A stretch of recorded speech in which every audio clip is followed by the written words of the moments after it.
EIT Health Campus focus on the knowledge transfer to skill up professionals, students, citizens, and empowering them for the future of healthcare, making them better for this, to deliver this, and skill them up.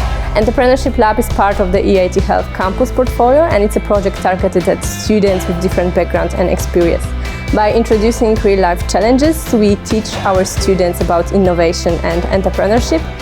And we engage our students, we educate and facilitate them to create innovative solutions. Contribute to the society in any manner possible to make the world a better place tomorrow, be it for humans or any other living being. And I've heard a lot about EIT Health, and I've also participated in an event before and kind of have an idea of the capability and the potential that an event can hold. And I truly believe that this would also increase my exposure and help me contribute to what I've always wanted to do. I thought it was a really great opportunity to meet students and mentors coming from all over Europe. We're also very interested about innovation and really here to come up with new ideas to solve problems that we are facing every day. This program has given me so much so far.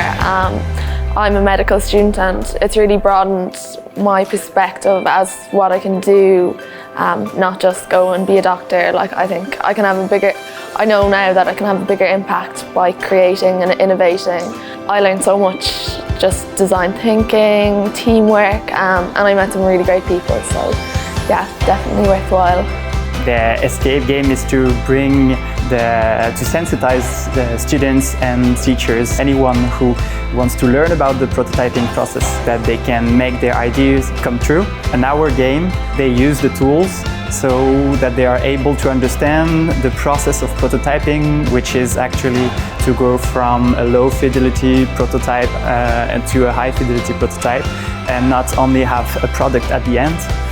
So that's why the escape game is to, one, bring the knowledge and sensitize about the knowledge, two, bring people into makerspace so that they can people meet and share skills, experiences, knowledge. That's the main purpose.